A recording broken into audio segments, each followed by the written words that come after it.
அல்லேலூயா, அல்லேலூயா. தேவனுக்கு மகிமை உண்டாவதாக. நம் மகிழ்ச்சியான ரிஜாய்ஸ் 2026 வாலிபர் முகாமுக்காக கர்த்தருக்கு ஸ்தோத்திரம் செலுத்துகின்றேன்.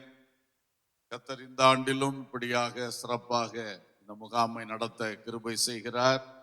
இதிலே கூடி வந்திருக்கிற அன்பான வாலிப தம்பி தங்கைகள் ஒவ்வொருவருக்கும் வாழ்த்துக்களை தெரிவித்துக் கொள்ளுகிறேன்.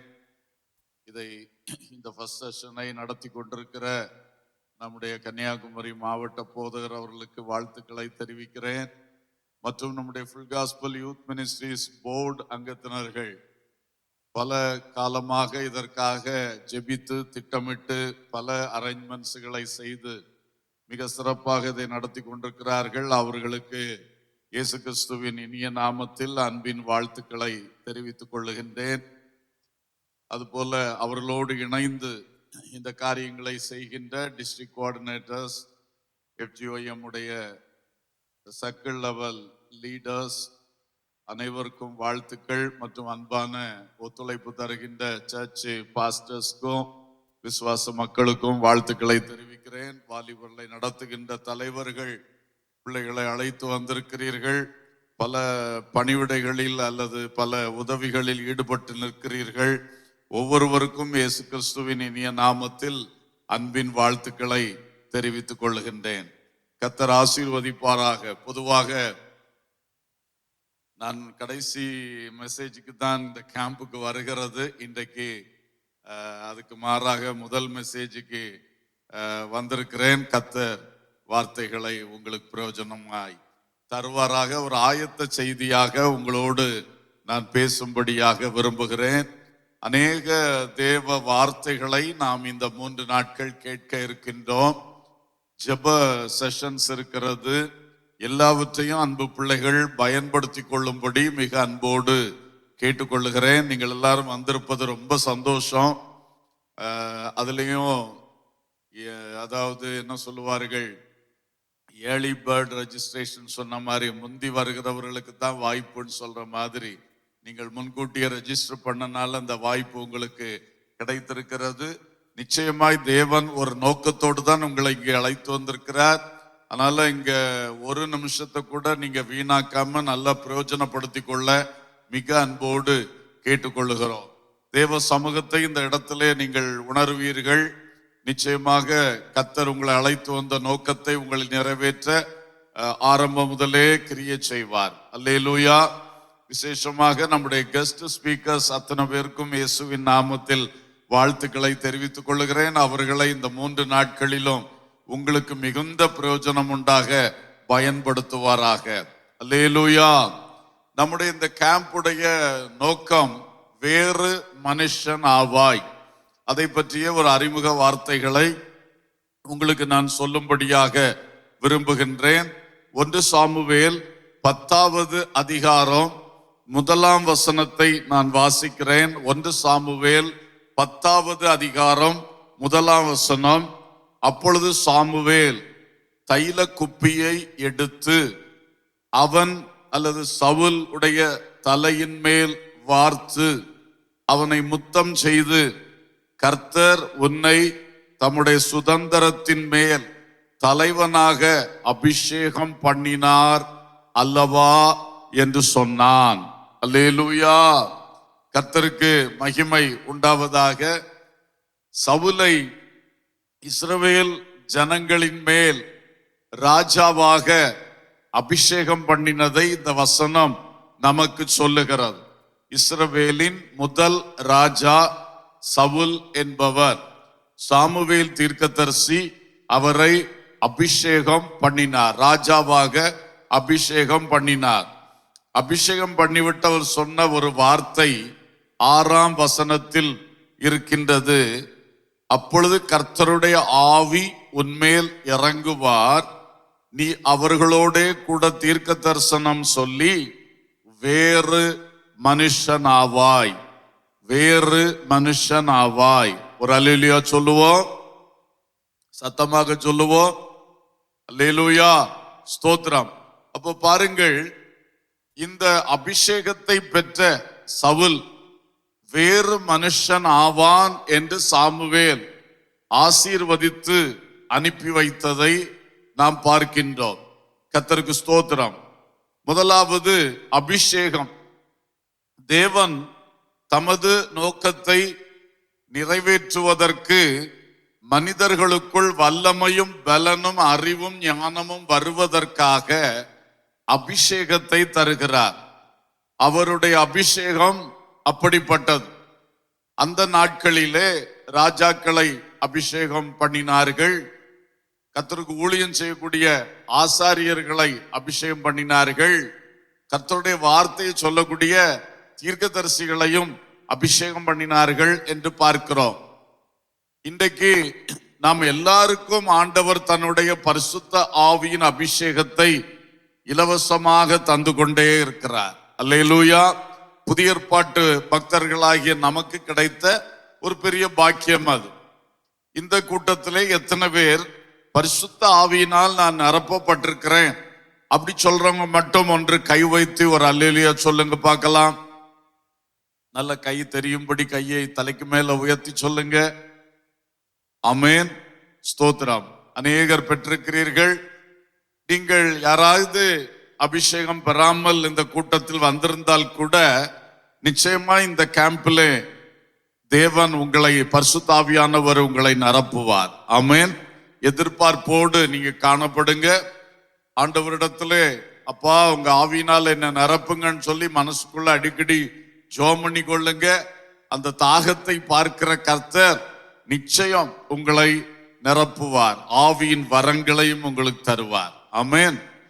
அப்போ அந்த அபிஷேகத்தை நாம பெற்றுக்கொள்ளும் போது தேவன் இனி உள்ள உங்கள் வாழ்நாள் காலத்துக்கு என்ன தீர்மானம் வச்சிருக்கிறாரோ அதுக்கு வேண்டிய அறிவும் ஞானமும் பலனும் வல்லமையும் எல்லாமே அதுல தருகிறார். ஏன்னா அந்த அபிஷேகம் அப்படின்னு சொல்றது பரிசுத்த ஆவியானவரே நமக்குள் வந்து நம்முடைய சரீரத்தை தமது ஆலயமாக மாற்றி நமக்குள்ளேயே வாசம் பண்ணுகிற ஒரு செயலாகும். அதனால அவரே இருக்கிறதுனால உள்ள இருக்கிறதுனால அவர் எல்லாவற்றையும் தர வல்லவர், சர்வ வல்லவர், சர்வ ஞானி. எனவே என்ன விதமான வல்லமை வேணுமோ அவர் தருவார். அதுல விசேஷமா நமக்கு அவ்வப்போது வல்லமையை தருகிறது, அவ்வப்போது ஞானத்தை தருகிறது என்று ஒன்று இருக்கும் பொழுது, இன்னொரு பக்கம் he is bestowing his wisdom and his power என்பதையும் புரிந்து கொள்ளணும். பெஸ்டோ பண்ணுகிறார், அதை உள்ளே வச்சிடறார், நமக்கு தந்துடுறார் நிறைவா அவருடைய வல்லமையும் அவருடைய ஞானத்தையும். எது உங்க வாழ்க்கைக்கு தேவையோ அதை அவர் தருகிறார். ஸ்தோத்திரம். விசேஷமாக நமக்கு ரெண்டு காரியம் முக்கியம் நம்ம லைஃப்ல. இப்ப நீங்க யூத்ல உங்களுக்கு ஒரு வாழ்க்கை முன்னாடி இருக்கு. அதுல ரெண்டு காரியத்தை முதல்ல நீங்க கவனித்து கொள்ள வேண்டியது மிக அவசியம்.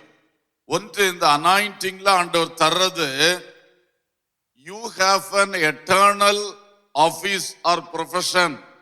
நித்தியமாக உனக்கு ஒரு உத்தியோகம் அல்லது ஒரு பதவி உனக்கு ஆண்டவர் வச்சிருக்கிறார். அதை அறியணும். நித்தியத்துல ஆண்டவர் வச்சிருக்கிறார். பொதுவாக அதை நம்ம சொல்லும் பொழுது heirs of God and co heirs of Jesus Christ என்பது தெரியும். ரோமர்ல எழுதியிருக்கு, நாம் கர்த்தருக்கு அல்லது பிதாவுக்கு சுதந்திரவாளிகளும் கிறிஸ்துவுக்கு உடன் சுதந்திரர்களுமாய் இருக்கிறோம்.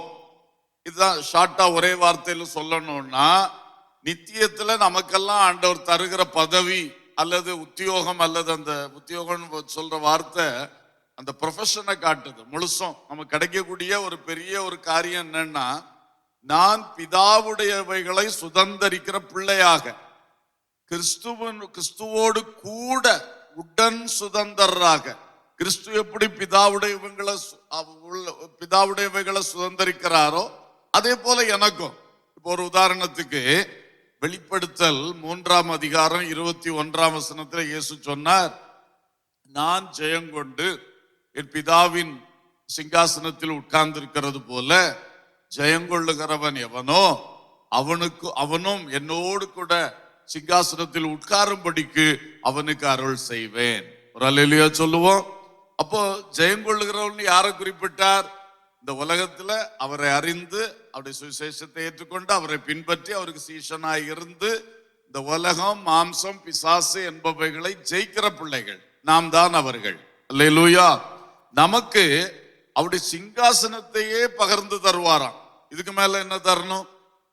அவருடைய வாசஸ்தலத்தை, அவருடைய எல்லாவற்றையும் தருவதோடு அவருடைய ஆளுகையின் சிங்காசனத்திலே நம்ம பக்கத்துல உட்காரலான்னு சொல்லி, அப்ப அந்த ஆளுகை சிங்காசனத்தை அவர் ஷேர் பண்ணி தருகிறாருன்னா, பிதாவுடையது எதெல்லாம் குமாரனுக்கு சொந்தமோ அதை எல்லாமே நமக்கு ஷேர் பண்ணி தருகிறார். அதனாலதான் உடன் சுதந்திரவாளிகள் என்பது அதுல வருது. ஒரு தகப்பனுக்கு 5 பிள்ளைகள் இருந்தா அந்த தகப்பனுடைய சுதந்திரத்துக்கு அல்லது சொத்துக்கு 5 பேரும் வாரிசுகள், 5 பேருக்கு உரிமை இருக்கு. அப்போ தகப்பனுக்கு நான் சுதந்திரவாளி அப்படி சொல்லுவாங்க, நான் வாரிசு. அதே வேளையில இந்த மூத்த சகோதரனோடு கூட நாங்க உடன் சுதந்திரவாளின்னு சொல்லுவாங்க. இயேசு அந்த மூத்த சகோதரன் என்கிற ஸ்தானத்தை எடுத்து நமக்கு எல்லாத்தையும் பகிர்ந்து தருகிறார். சோ நித்தியத்துல நமக்கு அந்த பெரிய பாக்கியம் கிடைக்க போது. அதுக்காகத்தான் கர்த்தர் உங்கள் ஒவ்வொருவரையும் அபிஷேகம் பண்ணி இருக்கிறார். ஒரு ஆமென் சொல்லுவோம், சத்தமா சொல்லுவோம். சொல்றத எப்பவும் சத்தமா சொல்லுங்கன்னு சொல்ல வைக்காம நீங்களே சத்தமா சொல்லுங்க. ஆமென். கர்த்தருக்கு ஸ்தோத்திரம். அப்போ அதுதான் எட்டர்னல் ப்ரொஃபஷன் நமக்கு ஆண்டவர் வச்சிருக்கிறது. அதுக்கு தான் அனாயின் பண்றார். சவுல எப்படி ஒரு ராஜாவாக அபிஷேகம் பண்ணாரோ அதே மாதிரி நம்ம ஒவ்வொருவரையும் அவருடைய பிள்ளைகளாக, கிறிஸ்துவுக்கு உடன் சுதந்திரராக அபிஷேகம் பண்ணுகிறார். அதுக்குள்ள நிறைய விஷயங்கள் இருக்கிறது. நான் எல்லாம் சேர்த்து ஒரு கவரிங்கா ஒரு வார்த்தை சொன்னேன். அதே மாதிரி 2வது கண்ணோட்டம் என்னன்னா, இந்த உலகத்துல நமக்கு ஒரு வாழ்க்கை இருக்கு. அந்த நித்தியத்துக்கு போறதுக்கு முன்னாடி மரணம் வரைக்கும் நம்ம எல்லாருக்கும் ஒரு வாழ்க்கை இருக்கு. இப்போ எங்களை போல உள்ளவங்களுக்கு பாதிக்கு மேல வந்துட்டோம் வாழ்க்கையில. நீங்க ஒரு கால்வாசி தான் வந்திருக்கிறீங்க, இன்னும் உங்களுக்கு முழு வாழ்க்கை இருக்கு. அப்ப நீங்க இந்த வாழ்க்கையிலே உங்களுக்கு ஒரு ப்ரொஃபஷன் ஆண்டவர் தீர்மானிக்கிறார். இதை நீங்க நல்லா புரிந்து கொள்ளணும். நித்தியத்துக்குரியதை சம்பாதிக்கணும். அதே வேளையில இந்த உலகத்திலையும் நமக்கு ஒரு ப்ரொஃபஷன், ஒரு ஆபீஸ் அல்லது ஒரு உத்தியோகம் ஆண்டவர் நமக்கு தருகிறார். அது பல விதத்துல இருக்கு. முதல்ல நம்ம எல்லாம் தேவனுடைய பிள்ளைகள் என்பது பூமியிலே நமக்கு ப்ரொஃபஷன் தான். பட் இந்த உலகத்துல உழைக்க வேண்டியது இருக்கிறதுனால, பிழைக்க வேண்டிய இருக்கிறதுனால ஒவ்வொருத்தருக்கும் ஒரு வேலை அல்லது தொழில் இதை ஆண்டவர் தர்றார். இதை கூட நீங்க தீர்மானிக்க வேண்டிய ஒரு தருணத்திலேயாக்க இப்ப நிக்கிறீங்க. நாங்க அந்த வழி வந்தாச்சு. ஆண்டவர் இப்ப எனக்கு வச்சிருக்கிற ப்ரொஃபஷன் என்ன? பாஸ்டர். ஆண்டவருடைய முதல்ல சர்வன்ட் ஆஃப் காட், தேவனுடைய ஊழியக்காரன். அந்த ஊழியக்காரன்ல யாரு? மேய்ப்பன் அல்லது பாஸ்டர். அந்த ப்ரொஃபஷன்ல வந்தாச்சு. இப்ப நாங்க திரும்ப டிசைட் பண்ண வேண்டியது இல்லை. இனி லைஃப் லாங் அந்த ப்ரொஃபஷன்ல போயிட்டே இருக்கணும். அதுக்குள்ள அபிஷேகத்தை தான் எனக்கும் வாலிபத்திலே ஆண்டவர் தந்துட்டார். அன்னைக்கு நான் பாஸ்டரா இருக்கல, ஆனா ஆண்டவர் அதை முன்கண்டார். அந்த அபிஷேகத்தை தரும் பொழுதே அதுக்குள்ள காரியத்தெல்லாம் எனக்குள்ள வச்சிருந்தார். அப்புறம் அந்த ஒவ்வொரு கட்டத்துல ஊழியத்துக்கு வரும்போது அந்த அபிஷேகத்தில் சில வரங்கள் வெளிப்பட ஆரம்பித்தது. அப்புறம் ஒரு பாஸ்டர் ஆகும் போது இன்னும் அந்த வரங்கள், தீமோத்தேயுக்கு சொல்றாருல்ல, மூப்பர்கள் உன் தலையில கை வைத்த பொழுது உனக்கு உண்டான வரங்கள், அதை இன்னும் அனல் மூட்டி எழுப்பு. இதான் அப்ப இதுதான் அபிஷேகம். இன்னைக்கு உங்க மேல வச்ச அபிஷேகத்திலையும் உங்களுடைய ஃபியூச்சருக்கான திட்டத்தை சேர்த்து அதுக்குள்ள சகல காரியம் சேர்த்து தான் உங்களுக்குள்ள தந்திருக்கிறார். அப்போ அதுல நீங்களும் சிலர் servant of the most high God, அதுதான் உலகத்திலே உள்ளதுல உயர்ந்த ஒரு ப்ரொஃபஷன் என்று நான் சொல்லுவேன். உன்னதமான தேவனுடைய ஊழியக்காரன், வேலைக்காரன், servant of the most high God. Hallelujah. அதுக்கு மேல எல்லாருக்கும் அந்த அழைப்பு ஆண்டவர் கொடுக்கறது இல்ல. சிலருக்கு ஆண்டவர் என்ன பண்றாரு, ஒரு வேற காரியங்களை செய்கிறாரு. ஒரு கவர்மெண்ட் சர்வெண்டாக, அரசு வேலைக்காரனாக அல்லது அரசு ஊழியனாக அல்லது ஒரு மெடிக்கல் ஃபீல்டுல, ஒரு இன்ஜினியரிங் ஃபீல்டுல, ஒரு எஜுகேஷன் ஃபீல்டுல, அக்ரிகல்ச்சரல் ஃபீல்டுல, அனிமல் ஹஸ்பண்டரி ஃபீல்டுல இப்படி நிறைய ஃபீல்டு இப்பெல்லாம் ஏகப்பட்ட ஸ்பெஷலைசேஷன் வந்தாச்சு. படிப்புகளை செலக்ட் பண்றதுக்கே 12ஆம் கிளாஸ் முடிஞ்சதுன்னா ஏகப்பட்ட செலக்ஷன்ஸ் இருக்கு.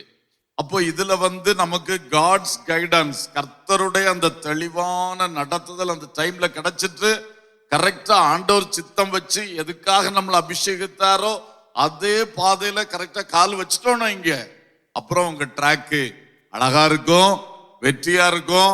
உலகத்திலையும் நீங்க மிகப்பெரிய சாதனைகளை படைப்பீர்கள். எல்லாத்துக்கும் மேல பரலோகத்துல போய் மிகப்பெரிய மகிமையை நீங்கள் அடைவீர்கள். அல்லேலூயா. சோ இத நீங்க கண் வைங்க. இந்த கேம்ப்ல ஆண்டவர் உங்களுக்கு தந்திருக்கிற அபிஷேகத்துல ஆண்டவர் உங்களை அந்த ப்ரொஃபஷன் நமக்கு எல்லாருக்கும் தெரியும். இப்ப இந்த ப்ரொஃபஷன் என்னன்னு தெரிஞ்செடுக்கிறது நிறைய பேருக்கு கேள்விக்குறியா இருக்கும். இப்பமே நீ ஜெபம் பண்ணணும், நீ போட்டு ஒன்னு குழப்பிக்க வேண்டியது இல்லை.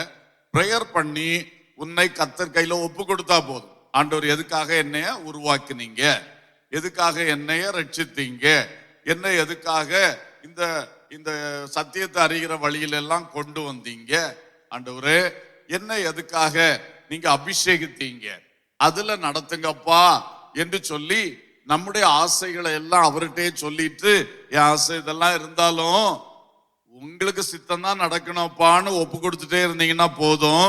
இந்த கேம்ப்ல உங்களில் அநேகருக்குள் கர்த்தர் அந்த நல்ல வெளிச்சங்களை தருவார். அல்லேலூயா, அல்லேலூயா. அது மாதிரி சர்வெண்ட் ஆஃப் காட்னு நான் ஒரே வார்த்தையில சொல்லிட்டேன். தேவ ஊழியர்கள் அதிலே நிறைய ப்ரொஃபஷன்ஸ் இருக்கிறது. அப்போஸ்தலர்கள், தீர்க்கதரிசிகள், சுவிசேஷகர்கள், மேய்ப்பர்கள், போதகர்கள்னா 5 ஆபீசர்ஸ், மினிஸ்டீரியல் ஆபீசர்ஸ், ஊழிய அந்த பதவிகள் அல்லது உத்தியோகங்கள் சொல்லப்பட்டிருக்கிறது.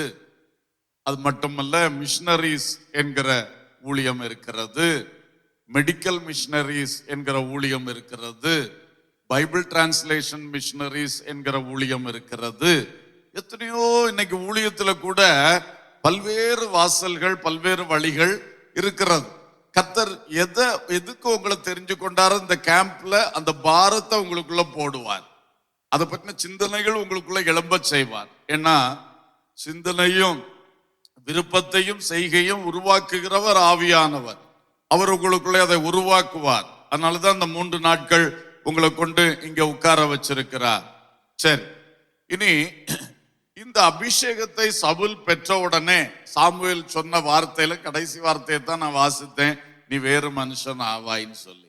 அதுக்கு முன்னாடி 3 காரியங்களை கூட சொன்னாரு. இழந்து போய் நீ தேடி வந்த கழுதைகளை நீ கண்டடைவாய் என்று சொன்னார்.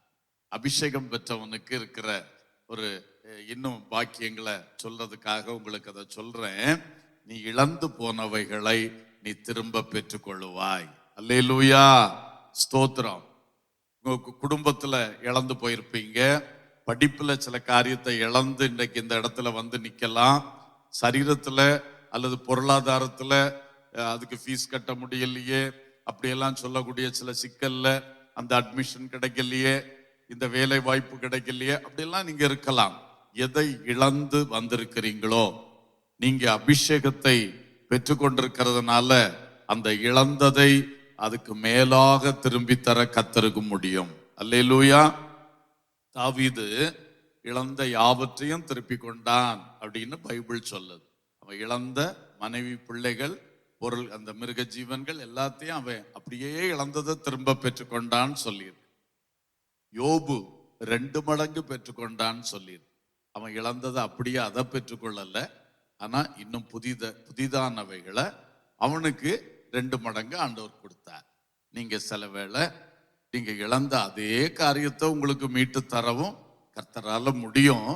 அல்லது இழந்ததை விட்டுட்டு இனி அதுக்கு பதில் 2 மடங்கு புதிதாக அதில் மேன்மையானவைகளை கர்த்தர் உங்களுக்கு தரவும் வல்லவராயிருக்கிறார். இந்த காரியத்துக்காக எல்லாரும் கரம் உயர்த்தி சத்தமா ஒரு அல்லேலூயா சொல்லுங்க. நிச்சயம் எந்த பகுதியில் எதை இழந்து வந்திருக்கிறியோ, நீ பெற்ற அபிஷேகம் உனக்கு இழந்ததை திரும்ப பெற்று தருகிற தேவனுடைய ஒரு கிரியை நிறைந்ததாக இருக்கிறது. அல்லேலூயா, அல்லேலூயா. அது மட்டும் இல்ல, 2வது சாமுவேல் சொன்னது, நீ போகும்போது உனக்கு வழிய அப்பம் கொடுப்பாங்க, வழியில சாப்பாட்டுக்கு அப்பம் கொடுப்பாங்கன்னு சொன்னான். அதுவும் அவனுக்கு அப்படியே நடந்தது.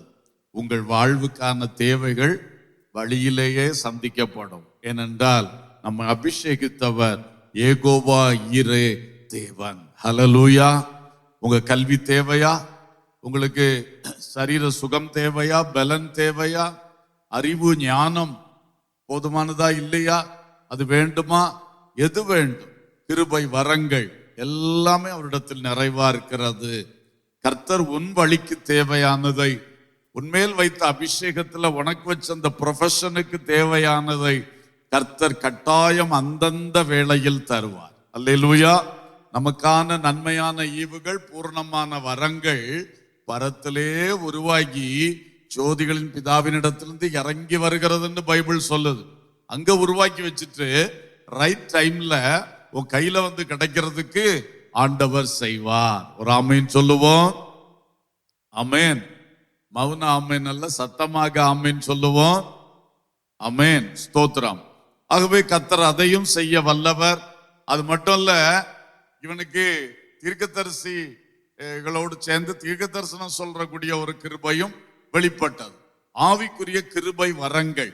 தீர்க்க தரிசனம் பைபிள்ல படிக்கிறோம். 1 கொரிந்தியர் 14 பிறருக்கு பிரயோஜனப்படுகிறது என்று சொல்லியிருக்கு.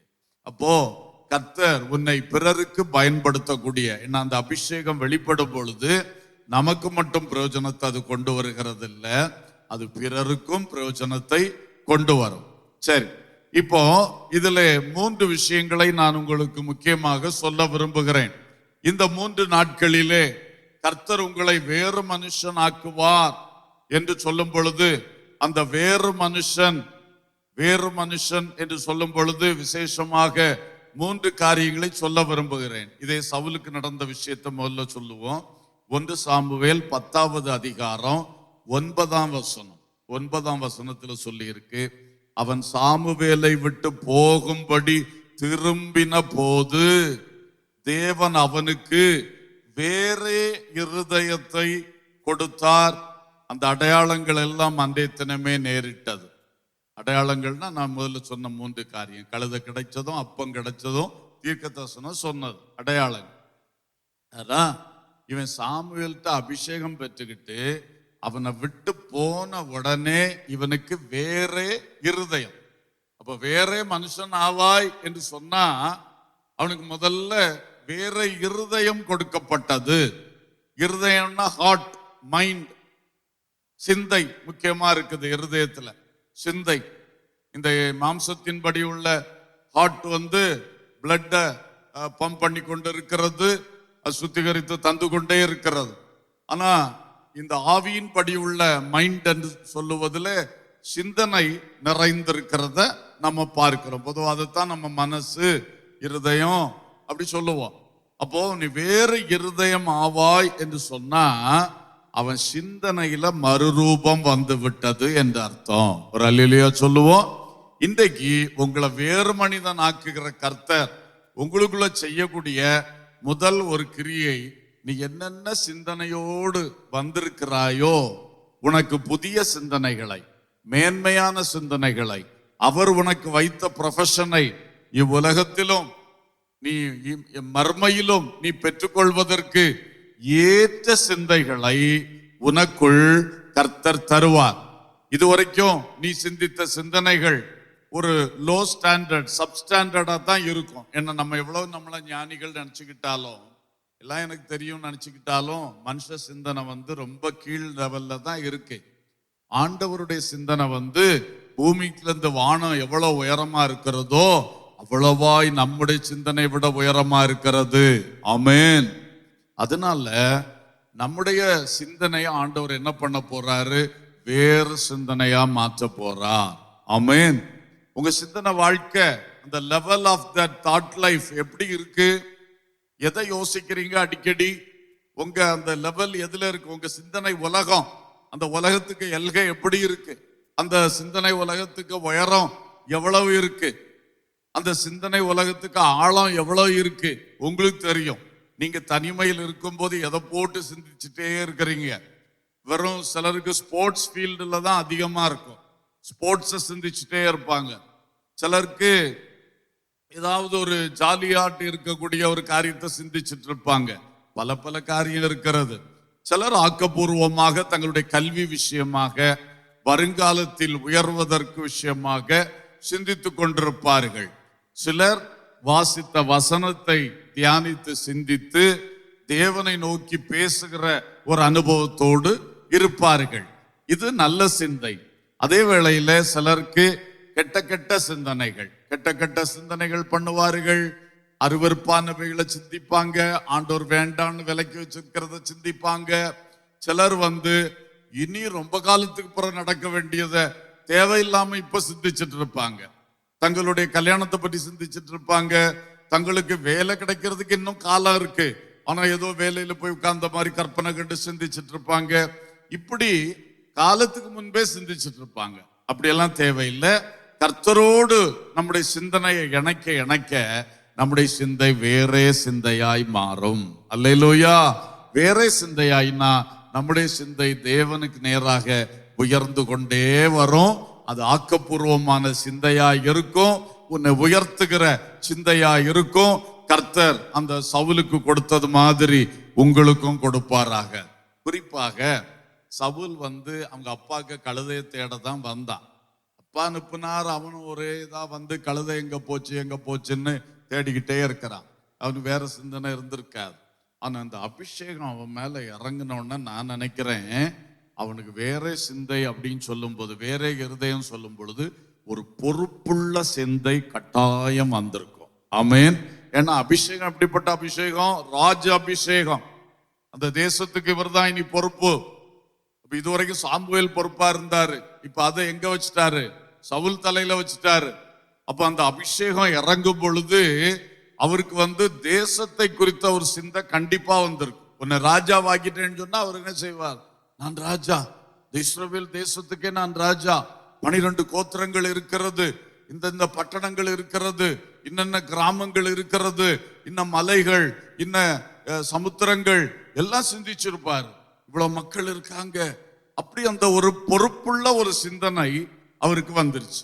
வாலிபர்களுக்கு வரவேண்டிய முக்கியமான ஒரு சிந்தனை பொறுப்புள்ள ஒரு சிந்தனை, ஒரு ரெஸ்பான்சிபிலிட்டி அவங்க மனசுல முதல்ல வரணும். இன்னைக்கு வாலிபர்ல ரொம்ப அப்படி வாழ்க்கையை என்ஜாய் பண்ணணும்னு பொதுவா இருக்கிறவங்க தான் எல்லாரும். ஆனா அதன் நடுவிலே உனக்கு சில பொறுப்புகள் இருக்கணும். முதல்ல குடும்பத்தை பற்றி என்ன பொறுப்பு இருக்கிறது? உங்க குடும்பத்துல நீங்க பிறந்து வளர்றீங்க, உங்க அப்பா அம்மா பற்றி நீங்க சிந்திப்பீங்களா? பல வாலிபர்கள், எல்லாரும் இல்ல, பல வாலிபர்கள் தங்களை பற்றியே சிந்திப்பாங்க. எனக்கு அது வேணும், எனக்கு இது வேணும், நான் இப்படி ஆகணும், அப்படி ஆகணும், வீடு இப்படி இருக்கணும், ஸ்கூல் இப்படி இருக்கணும், காலேஜ் இப்படி இருக்கணும், பிளே கிரவுண்ட் இப்படி இருக்கணும், சபை இப்படி இருக்கணும், எல்லாம் எனக்கு பிடிச்ச மாதிரி, எனக்கு ஜாலியா சந்தோஷமா இருக்கிற மாதிரி எல்லாம் இருக்கணும். இந்த சிந்தனை தான் பொதுவா இருக்கும்.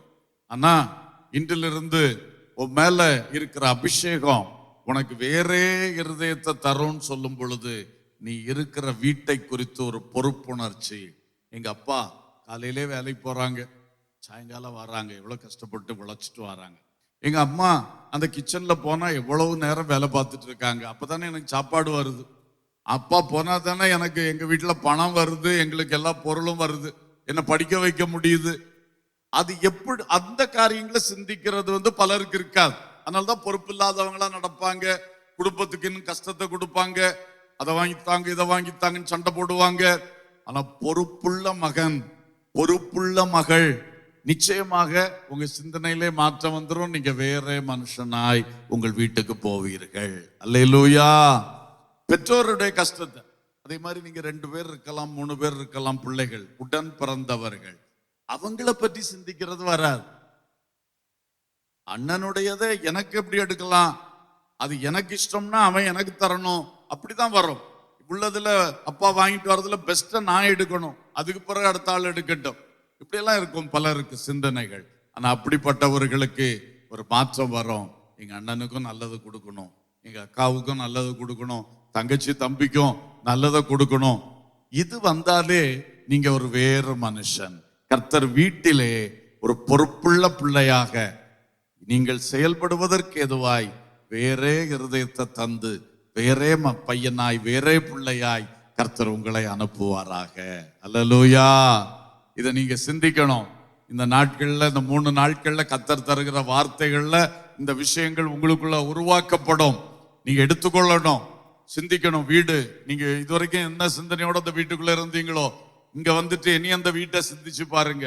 இனி போகும்போது பொறுப்புள்ள பிள்ளையா போங்க. அதே மாதிரி உங்களுடைய சபையை பற்றி, சபையில என்ன உங்களுக்கு ஆராதனை நடக்குது, சண்டே ஸ்கூல் நடக்குது, யூத் மீட்டிங் நடக்குது, அப்படி இருப்பீங்க. ஆனா இனி கொஞ்சம் கூட ஒரு பொறுப்பு. இந்த சபைன்னா என்ன? இது கர்த்தருடையதாக்கும்.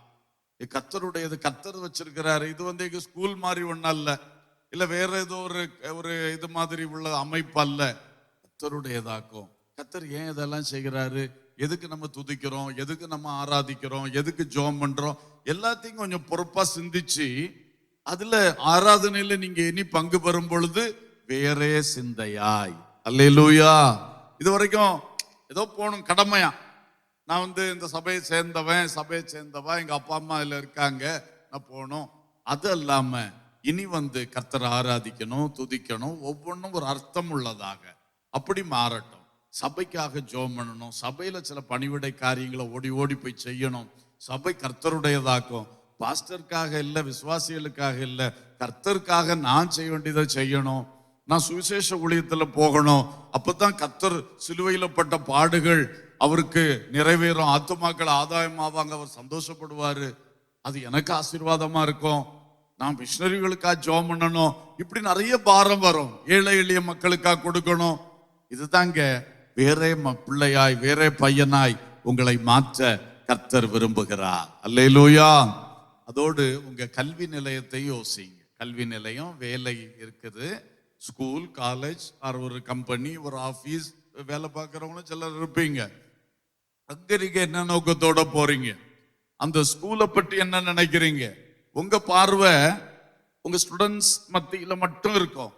ஆனா இனி இந்த கர்த்தருடைய அபிஷேகம் உங்க மேல வந்துச்சுன்னா உங்க பார்வை அந்த டீச்சர்ஸ் எவ்வளவு பிரயாசப்பட்டு எங்களுக்கு கற்றுத்தாராங்க, அந்த ஹெட் மாஸ்டர் இதையெல்லாம் மேனேஜ் பண்ண எவ்வளவு அவர் சிரமப்படுறாரு, பாவம் அந்த பியூன் காலையில இருந்து சாயங்காலம் வர அந்த வெயில்ல நின்று அவர் என்ன பாடுபடுறாரு, அந்த வாட்ச்மேன் அவரை பார்த்து பரியாசம் பண்ணிட்டு போற பழக்கம் இருக்கும்.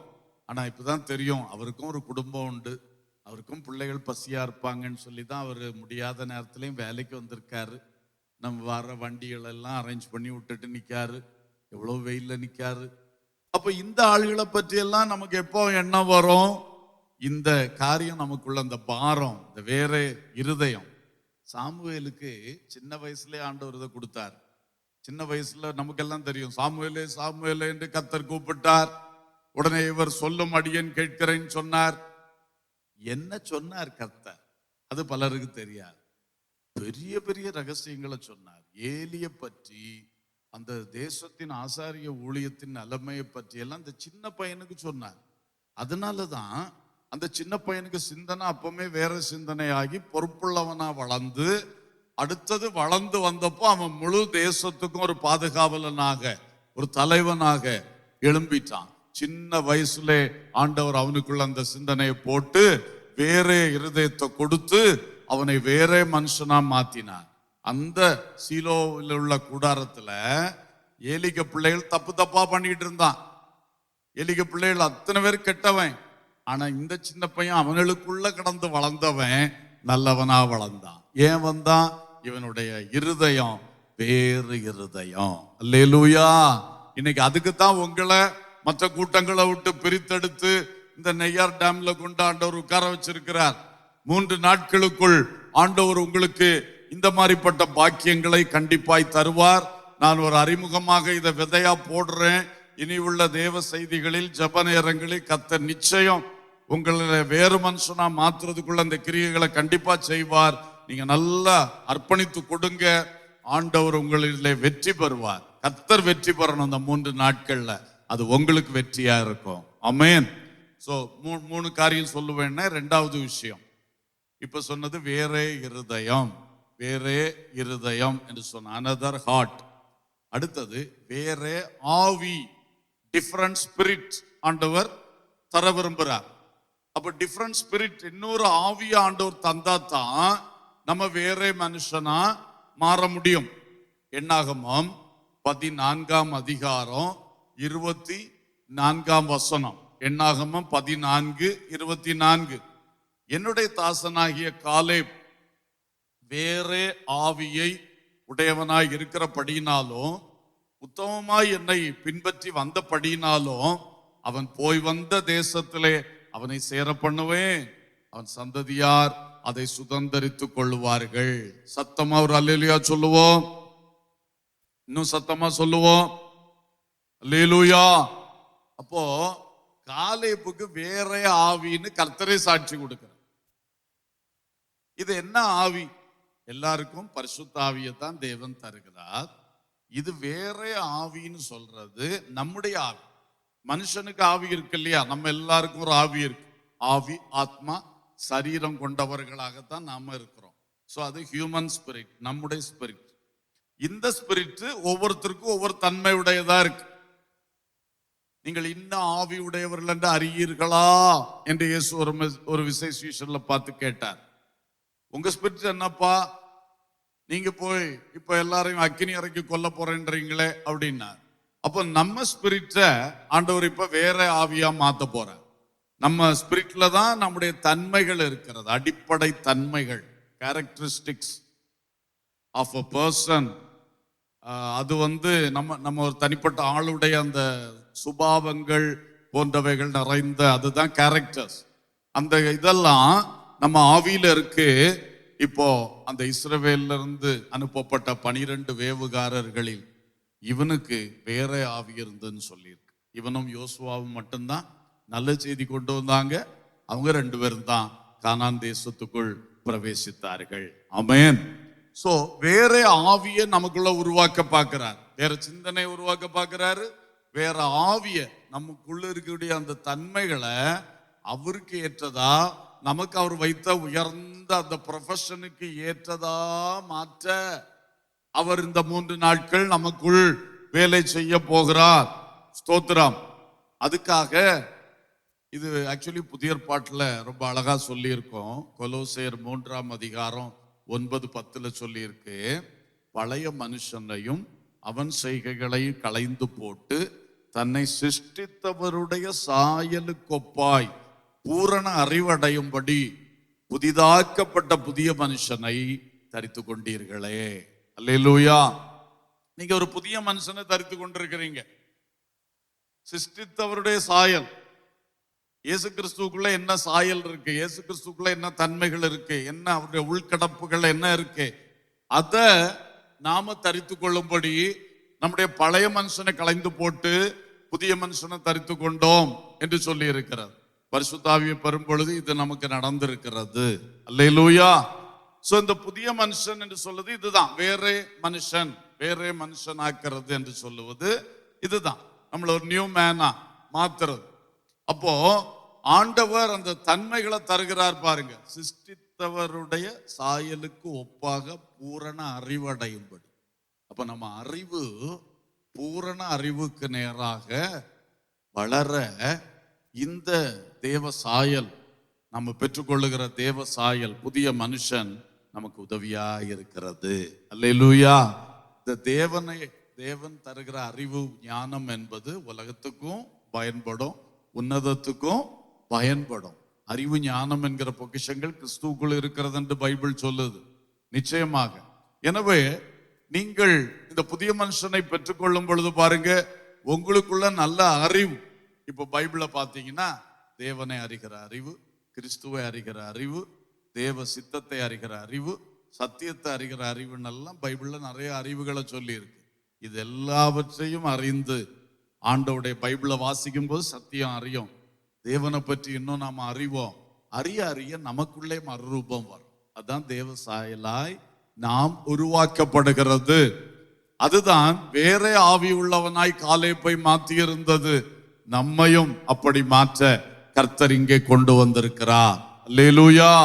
நிச்சயமாக உங்க தன்மைகள் பொய் சொல்லுகிற தன்மை இருக்கதா? களவு செய்கிற தன்மை இருக்குதா, பெருமை சுபாவம் இருக்குதா, பொறாம சுபாவம் இருக்குதா, கோபம் எரிச்சல் அடிக்கடி வந்து கொண்டிருக்கிறதா, அடுத்தவன் உயர்வை சகிக்கவே முடியலையா, கூட உள்ள மாணவன் மாணவி நல்லா கூடுதல் மார்க் எடுத்தா நமக்கு ஒரு மாதிரி எல்லாம் பண்ணுதா, இதெல்லாம் தான் பழைய மனுஷனுடைய சுபாவங்கள். அடுத்தவனை அடிக்கணும், அதுல சந்தோஷம் காண்றது, அந்த மாதிரிப்பட்ட கெட்ட குணங்கள் நிறைந்தது தான் பழைய மனுஷன். இப்ப அந்த ஆவியை கம்ப்ளீட்டா மாற்றி நமக்கு வேற ஆவியை கர்த்தர் தர விரும்புகிறார். எபேசியர் 4:22-24 வரைக்கும் கூட இதே பழைய மனுஷன் புதிய மனுஷன் சொல்லி இருக்கு. அதுல சொல்லி இருக்கு, மெய்யான நீதியிலும் மெய்யான பரிசுத்தத்திலும் இந்த தேவ சாயலாய் சிருஷ்டிக்கப்பட்ட புதிய மனுஷன். பூரண அறிவு, மெய்யான நீதி, மெய்யான பரிசுத்தம் என்று 3 காரியங்களை சொல்லியிருக்கு. இது எல்லாவற்றிலும் சேர்த்து ஆண்டவருடைய விருப்பத்துக்கு இணங்க அவரை போல நம்மை உருவாக்குகிற ஒரு பணியை செய்கிறார். அதை இந்த 3 நாட்கள் உங்களுக்குள் நிறைவாய் செய்வாராக. அல்லேலூயா. ஏன்னா ரோமர்ல சொல்லி இருக்கு, தம்முடைய குமாரனுக்கு ஒப்பாயிருப்பதற்கு, அவருடைய சாயலுக்கு ஒப்பாயிருப்பதற்கு நம்மை முன்குறித்தார்னு சொல்லி.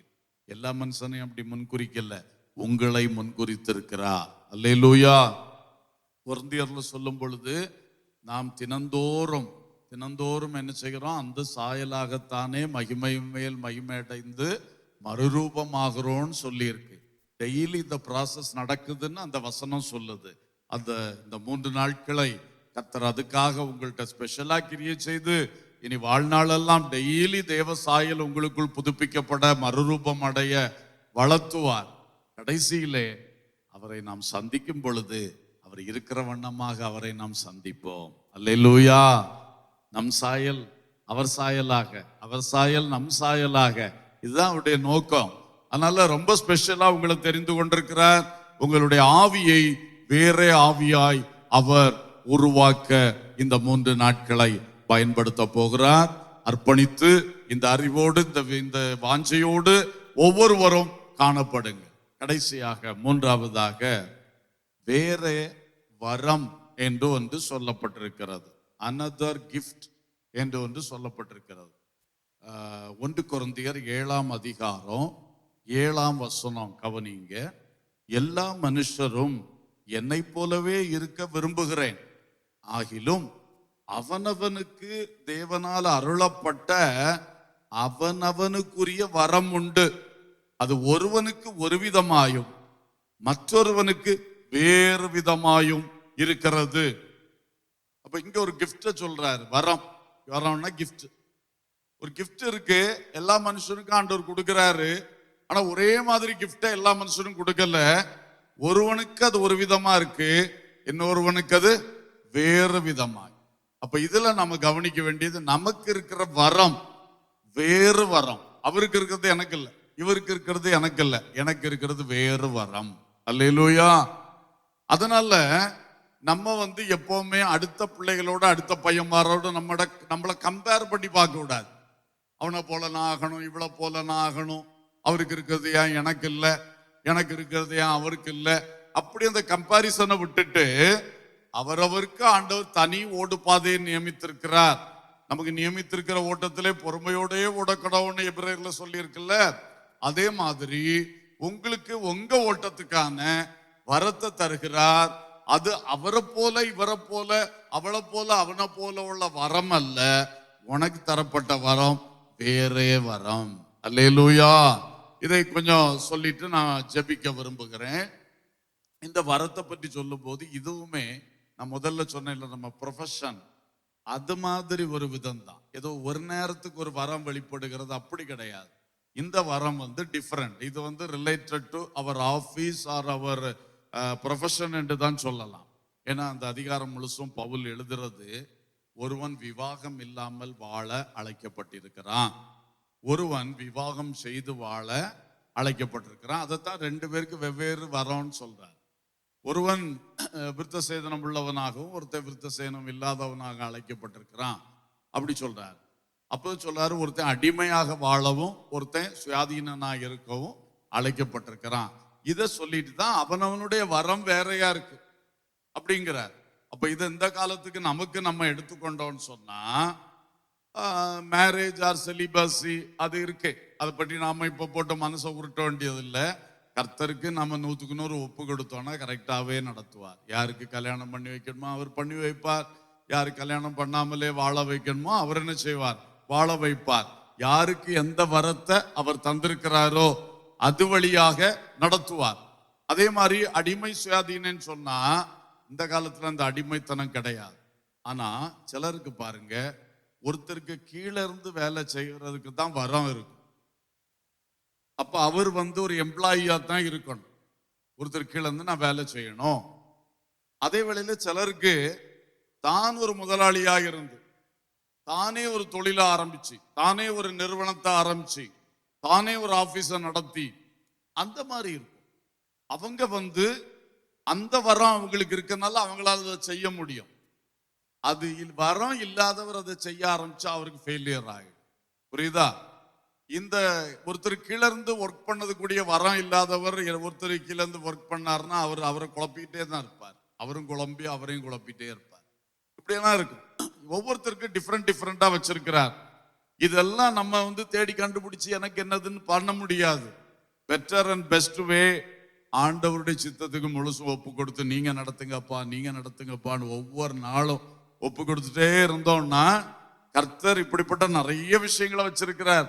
அதுல கரெக்டான ட்ராக்ல நம்மளை நடத்தி நம்ம வாழ்க்கை வெற்றியா இருக்கும், நம்ம வாழ்க்கை பாதுகாப்பா இருக்கும், நம்ம வாழ்க்கை நமக்கே திருப்தியாக இருக்கும். அல்லேலூயா, ஸ்தோத்திரம். ஆகையினாலே இந்த வரங்கள் இருக்கிறது. அதோடு கூட வரங்கள்ல 2-3 இருக்கு.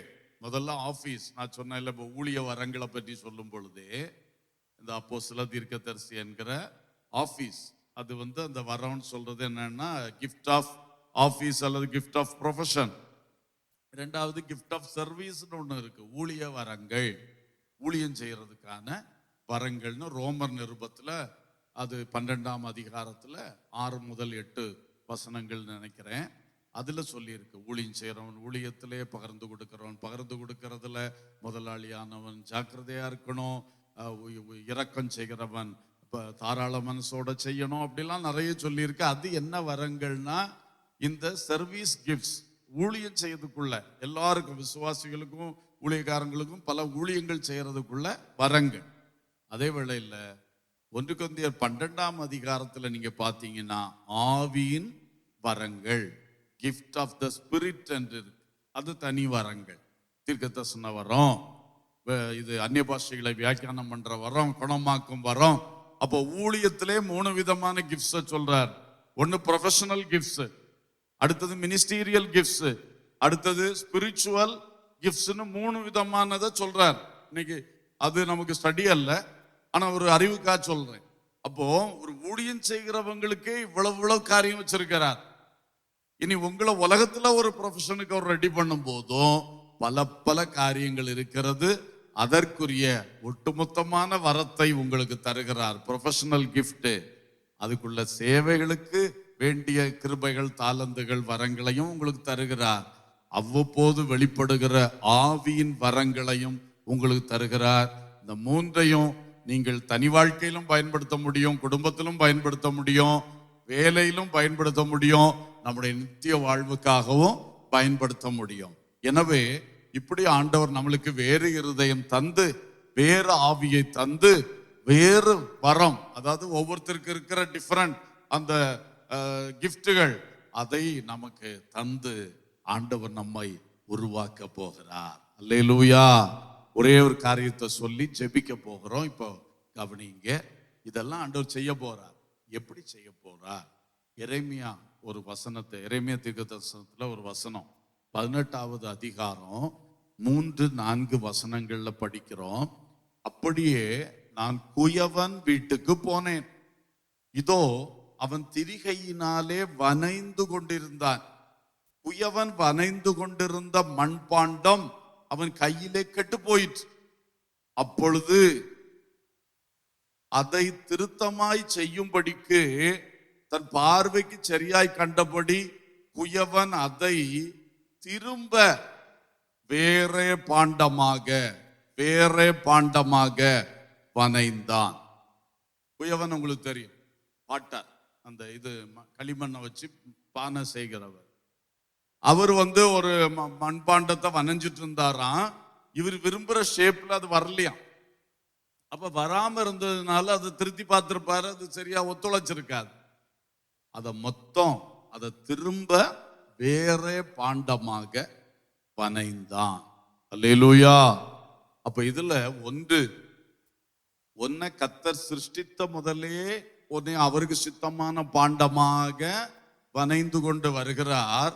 நீ வாலிபத்தில் வந்த பொழுது தவறு செய்து, கர்த்தருக்கு பிரியமில்லாததை செய்து, பாவம் செய்து, அவருடைய சித்தத்துக்கு மாறாய் நடந்து கொண்டாய். இதுவரைக்கும் அவர் உன்னை உருவாக்கினார்.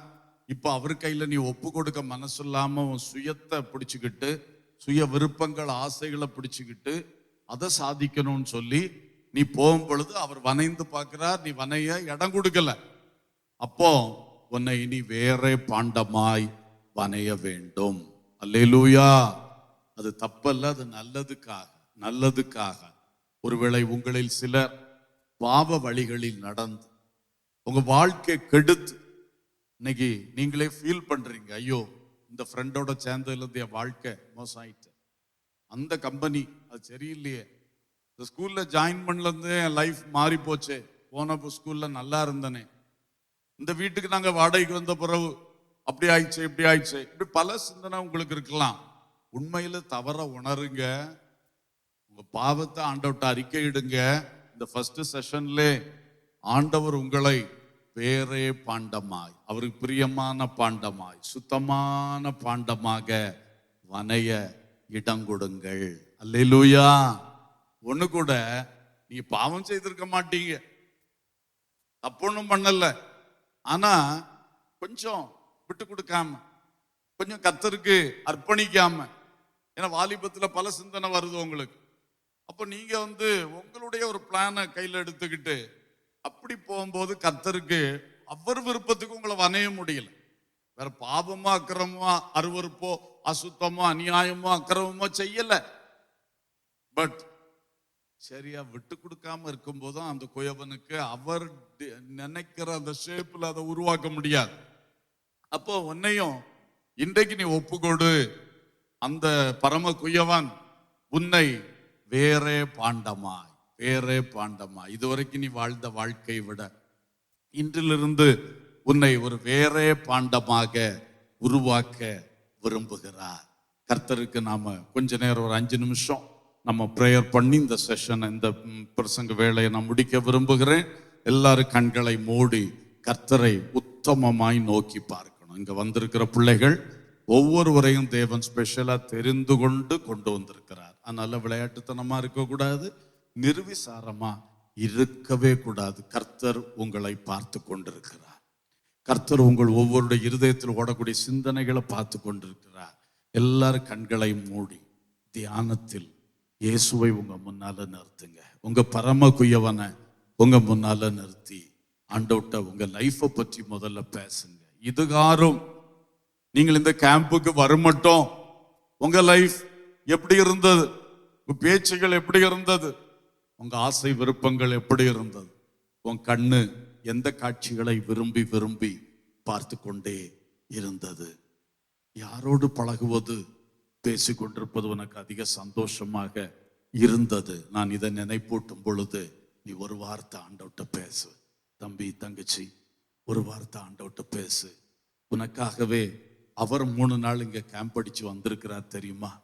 அவர் தம்முடைய தூதர் சேனையோடு இந்த கேம்ப்ல வந்திருக்கிறார். He is camping in the midst of you. உங்கள் மத்தியிலே தேவாதி தேவன் வந்திருக்கிறார், இயேசு வந்திருக்கிறார், ஆவியானவர் வந்திருக்கிறார். அவரை நீ கனவீனப்படுத்திடாத. ஒவ்வொரு செஷன்லையும் அவரை கனம் பண்ணு, அவருக்கு பயப்படு. செஷன் நடத்துகிறவங்க எதை சொல்றாங்களோ அதுக்கு அப்படியே நீ கீழ்ப்படி. கர்த்தர் உன்னிலே செய்ய வேண்டிய காரியத்தை செய்து உன்னை வேறே மனுஷனாய், வேறே மனுஷியாய், அனதர் பாய், அனதர் கேர்ளாக அழகாக உருவாக்குவா. மகனே மகளே, அவருடைய பெரிய சந்தோஷமான இந்த சித்தத்துக்கு நீ இடம் கொடுக்காம இருந்துராத. இப்பொழுதே இடம் கொடுக்க ஆரம்பிச்சிரு. ஃபர்ஸ்ட் செஷன்ல இருந்தே இருதயத்தை திறந்துரு. அப்பா, என் இருதயத்தை வேற இருதயமாய் மாற்றி விடுங்க, மாற்றி விடுங்க. என் இருதயத்தின் சிந்தனைகள் எனக்கே சிலது பிடிக்கலப்பா. எனக்கு சிலது ஒருவேளை தப்புன்னு தெரியாம கூட அறியாமைனால நீங்க விரும்பாத சிந்தனைகளை நான் சிந்திச்சுட்டு கூட இருந்திருக்கலாம். எல்லாத்தையும் உங்க பாதத்துல இப்ப திறந்து வைக்கிறேன் அப்பா. ஒரு புக்கை திறந்து வைக்கிறது மாதிரி என் இருதயத்தை உங்க முன்னால திறந்து வைக்கிறேன் அப்பா. இந்த வார்த்தைகளை வெக்கம் இல்லாம சொல்லுங்க, தயக்கம் இல்லாம சொல்லுங்க. வெறும் ஸ்தோத்திரங்களும் அல்லேலூயாவும் மட்டும் போதாது பாருங்க. நம்ம வார்த்தை சொல்லும் போதுதான் ஆண்டவருடைய கிரியை வரும். வாயிலிருந்து வார்த்தை வரட்டும். வார்த்தைகளை கொண்டு மனம் திரும்புங்கள் என்று ஓசியாவில் படிக்கிறோம். ஹல்லேலூயா. எல்லா பிள்ளைகளும் பேசுறீங்க, நான் நம்புகிறேன். நான் உங்களை பார்க்க முடியல, அறிய முடியல. இயேசு அறிகிறார். இயேசு உங்க மத்தியில இருக்கிறார். ஆவியானவர் உங்க மேல அசைவாடி கொண்டிருக்கிறார். அவரை நோக்கி பேசு. எனக்கு வேற இருதயம் வேணாம்ப்பா. ரைட் ஃப்ரம் திஸ் பிகினிங், இப்பொழுது இருந்தே எனக்குள்ள கிரியை செய்ய ஆரம்பிச்சிருங்கப்பா, ஆரம்பிச்சிருங்கப்பா. உன் தாகம் அவருடைய வேலையை எளிதாக்கிறோம் பாரு. இருதயம் திறந்தா அவருடைய வேலை ரொம்ப லகுவா இருக்கும் பாரு. கர்த்தருக்கு வேலையை கடினமாக்க கூடாது இல்லையா? அவர் நம்ம மேல எவ்வளவு பாசம் வச்சிருக்காரு. நமக்காக தன் ஜீவனையே சிலுவையில கொடுத்தவர் அல்லவா? அவர் கேட்கும் போது உன் இதயத்தை எனக்கு தான்னு கேட்டா நீ கொடுக்காம இருக்க முடியுமா? மகனே, கதவை தட்டுகிறேன், வாசல் படியில் நின்று கதவை தட்டுகிறேன். நீ கதவை திறந்தா நான் உனக்குள் வருவேன். நீ என்னோடு போஜனம் பண்ணுவாய், நான் உன்னோடு போஜனம் பண்ணுவேன். அந்த ஸ்வீட் கம்யூனியன், அந்த அழகான ஐக்கியத்தை உங்ககிட்ட பர்சனலா விரும்புற. இந்த சின்ன சாமுவேல்கிட்ட ஒரு ஐக்கியத்தை விரும்பி தானே சாமுவேலே சாமுவேலே என்று கூப்பிட்டா இன்றைக்கு உன்னிடத்திலும் அதே வாஞ்சையோடு தான் வந்திருக்கிறா. இடங்கொடு மகனே, இடங்கொடு மகளே, இயேசு உன்னை நேசிக்கிறார். ஹல்லேலூயா. நீ ரொம்ப நேசித்த ஆட்கள் கூட உன்னை ஏமாத்திடுவாங்க. சிலர் அப்படி ஏமாற்றப்பட்டு கூட அந்த இடத்துல வந்திருக்கலாம். இயேசுவுக்கு முழுமையா உன் இதயத்தை கொடு, ஏமாற்றமே வராது, ஏமாற்றமே வராது. அப்பா அம்மாட்ட கூட அவன் எதிர்பார்ப்பு செலவுல நடக்காம இருக்கலாம், அது இயற்கை. எல்லாரும் மனுஷன் தானே. இயேசுட்டவன் இருதயத்தை கொடு. அவர் உனக்கா வச்சிருக்கிற திட்டம் நீ சிந்திக்கிறத பார்க்கலாம் வானத்தை போல உயர்ந்திருக்கிறது. அந்த அறிவு உனக்கு இன்னைக்கு வந்துருச்சுன்னா போதும். கர்த்தருக்கு ஒப்பு கொடு மகனே, மகளே. ஹல்லேலூயா. ஸ்தோத்திரம், ஸ்தோத்திரம். வேற ஆவியா என் ஆவியை மாற்றுங்கப்பா. உத்தமமா நடந்த காலேபுக்குள் இருந்த அந்த ஆவி, உத்தம வாழ்க்கைக்கான ஆவி. ஹல்லேலூயா. கிறிஸ்துவின் ஆவி அல்லது கிறிஸ்துவின் தன்மை எனக்குள் வரணும். இந்த புதிய மனுஷன் எனக்குள் பலம் கொள்ளணும். இந்த பழைய மனுஷன் கம்ப்ளீட்டா எனக்குள்ள இருந்து போயிடணும். பழைய மனுஷன் வேண்டாம். கெட்டு போன பழைய மனுஷன், பொய், புரட்டு, கெட்ட கெட்ட காரியங்கள், இதனால எல்லாமே கெட்டு கிடக்க ஆத்மா. இப்போ உங்க ரத்தத்தினால ஒரு விசை கூட கழுவி என் ஆத்மாவை சுத்திகரியும் ஐயா, சுத்திகரியும் ஐயா. நான் ஒரு பாவி, நான் ஒரு பாவி. என்னை சுத்திகரியும், என்னை பரிசுத்தமாக்கும். ஆண்டவரிடத்தில் நீ மன்றாடும் பொழுது கர்த்தர் கண்டிப்பா கிரியை செய்வா. ஆண்டவரே ஸ்தோத்திரம்ப்பா. ஹல்லேலூயா. எனக்கு வைத்திருக்கிற வரம் அவரை போல இவரை போல அல்ல, அது வேறு வரம் என்பதை புரிந்து கொள்ளுகிறேன் அப்பா. இனி யாரோட என்னை கம்பேர் பண்ண மாட்டேன். ஒப்பிட்டு பார்த்து பொறாமை கொள்ளுவது, ஒப்பிட்டு பார்த்து பெருமை அடைவது, ஒப்பிட்டு பார்த்து நான் நல்லா இருக்கேன், நான் பரவாயில்லைன்னு சொல்லி தேவையில்லாத திருப்தி அடைந்து கொள்வது, இதெல்லாம் இனி இருக்காது. இயேசு காட்டும் பாதை, இயேசு எனக்கு வகுத்த வழி. கல்வி ஆனாலும், வேலையானாலும், நித்தியமானாலும், குடும்பம் ஆகிறது ஆனாலும் எல்லாமே நீங்க எனக்கு வச்சிருக்கிற வழிதான். எத்தனை பிள்ளைகள் இந்த வார்த்தைகளை நீங்க சொல்லுகிறீர்கள்? பாக்கியவான்கள். கர்த்தர் உங்களிலே கிரியை செய்வார். அந்த பரம குயவன் உங்களை உருவாக்கும்படி ஒரு நிமிடம் இருக்கிற இடங்களில் எழும்பி நின்று ஒரு நிமிடம் ஆண்டவரிடத்தில் ஒப்பு கொடுப்போம். ஆண்டவர், இந்த 3 நாட்களும் என்னை நீங்க வனைந்து வேறே பாண்டமாய் உருவாக்குங்கப்பா என்று சொல்லி எல்லாரும் எழுந்து நின்று வாய் திறந்து இந்த வார்த்தைகளை சொல்லி ஒப்பு கொடுங்க. ஒருத்தர் கூட அந்த இடத்துல கடின இருதயத்தோட இருக்கக்கூடாது, உள்ளம் திறக்காம இருக்கக்கூடாது. எல்லாரும் இந்த வார்த்தையை சொல்லுங்க. அப்பா, வேறே பாண்டமாய் என்னை உருவாக்குங்க. என் குயவனே, வேறே பாண்டமாய் என்னை உருவாக்குங்க. அப்படியே ஒப்பு கொடுத்து ஒரு பாடல்ல 2 அடிகளை பாடி செபிக்க போறோம். உணர்ந்து பாடணும், ஒப்பு கொடுத்து பாடணும். பாடல்ல உதவி செய்யுங்க. Praise the Lord. குயவனே குயவனே, படைப்பின் காரணனே, களிமண்ணான என்னையுமே கண்ணோக்கி பார்த்திடுமே. களிமண்ணான என்னையுமே கண்ணோக்கி பார்த்திடுமே. விலை போகாத பாத்திரம் நான் விரும்புவாரில்லையே.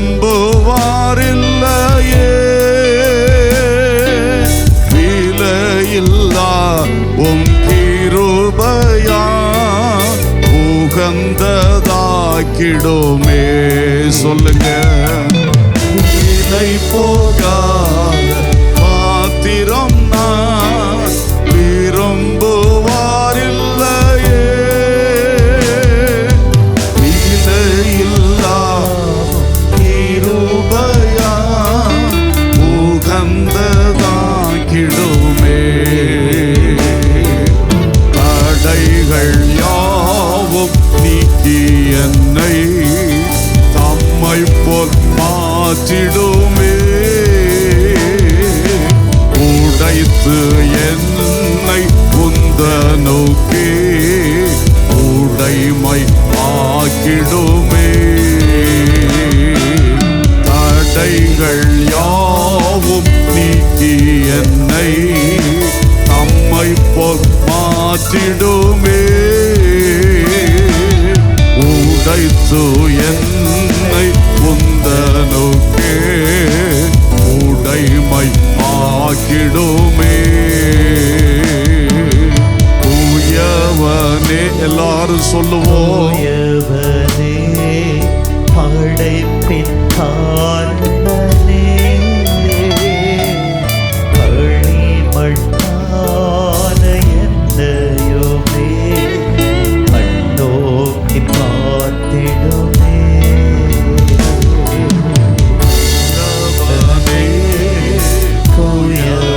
அப்பா பிதாவே, உங்க பாதத்திலே உங்ககிட்ட எங்க வாழ்க்கையை அர்ப்பணித்து நிற்கிறோம். எல்லாரையும் இந்த 3 நாட்களும் உங்க விருப்பப்படி உருவாக்கி வேற பாண்டமாக மாற்றிவிடும் அப்பா. ஓ ஹல்லேலூயா, க்ளோரி. கரங்களை உயர்த்தி ஒப்பு கொடுத்து, ஆண்டவரே, என்னை வேறே பாண்டமாக மாற்றிவிடும். கைகளை விரித்து ஆண்டவரிடத்தில் ஒப்பு கொடுங்க. தேவனே, என்னை உம் சித்தப்படியாக ஒரு வேறே பாண்டமாக மாற்றிவிடும் அப்பா.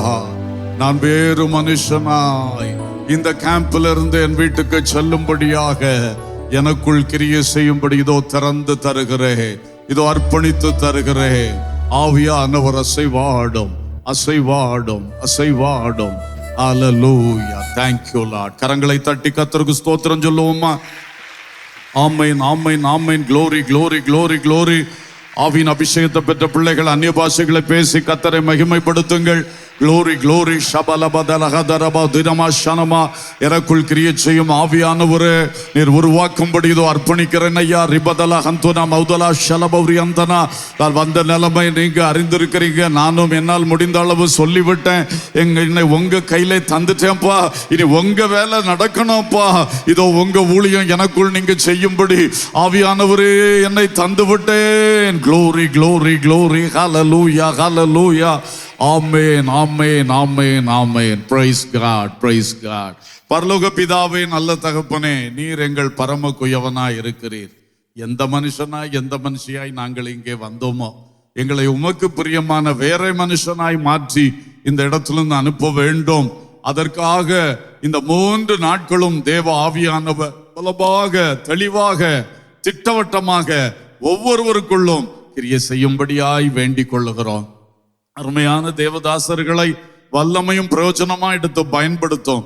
பிள்ளைகள் ஒவ்வொருவரும் திறந்த உள்ளத்தோடு ஏற்றுக்கொள்ள, அவருடைய கண்களில் கண்ணீரோடு ஒப்பு கொடுக்க, ஆண்டவரே அவர்களுடைய வாய்களை திறந்து உம்மிடத்தில் மன்றாட, உம்மை நோக்கி கூப்பிட, இந்த கிரியை எல்லாருடைய வாழ்க்கையில் சரியாய் நடப்பதற்கு தேவன் அனுகிரகம் செய்து விடும்படி ஜெபிக்கிறோம். உங்கள் சூழ்நிலைகள் எல்லாம் ஆளுகை செய்யுங்க.